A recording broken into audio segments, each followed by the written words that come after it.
Between the ages, I would say between 8 and 11, I was an altar server, and there was some sexual grooming going on in the Catholic Church. And when I went to go talk to the priest because we had to go to confession, I was basically blamed for all of it. My whole life, I thought that basically I was condemned, and I didn't know any better, so I made very sinful choices throughout life. Wound up working in a bar on Bourbon Street. That's where I met my daughter's father. That was a very physically, emotionally, verbally abusive relationship. I was in there for about 5 years, finally got out of it. He told me, "You'll never meet anybody that wants to take care of your daughter," because my daughter does have Down syndrome. So I just thought, this is it. My story is written. You know, this is what God wants me to be, a single mom of a daughter that has special needs. Went through school, went through college, I became a teacher, and in my senior year of college, that's where I met my husband. After my father passed away in March, I knew that I needed to get close to God, because when my mom passed away 9 years ago, I had tried to kill myself. And I knew that if I did not have God, then I probably would go right back to that. So my dad passed away in March. In April, my friend told me about Elevate Life. We showed up, and the only thing that I think that stuck with both of us was, you can belong here before you believe here. I was just like, man, look at this. This guy's just got full of energy. Like, he's got this huge smile on his face. And so we sat down. I think we agreed to watch one episode, and we ended up watching 4 or 5, I think. It literally back to back.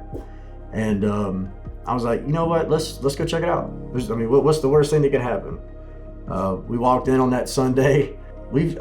I tell you, I've enjoyed every moment. I want to spend more time here than I choose to spend at home. Going through Freedom was probably the best experience I ever could have went through. It brought out things that I thought that were like completely gone, part of my life, and the leaders from my group just pulled it out of me, and then going through Freedom Conference was just an amazing experience. And I'm just so thankful that God brought us to this place, honestly, because I don't know where we'd be without Elevate Life. Ever since, we've joined small groups. We actually went through Freedom together.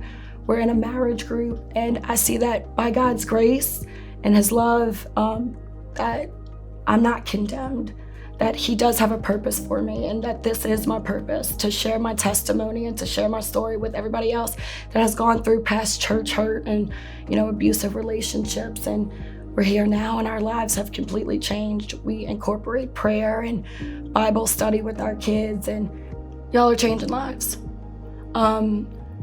To all the givers that give to the church, you really are changing lives. You're fixing marriages. We went through a marriage group, and we didn't have to pay a penny for it. It's helped us heal from hurt. So, we probably could never financially do that on our own. So the fact that we have all of these givers giving to the church so that we can have these opportunities to repair relationships and restore our faith, I don't think we would be able to do it without the givers of the church. And to see our lives change in such a short period of time, it hasn't even been a year, and our marriage has changed. Everything pretty much has changed, and it's because of Elevate Life.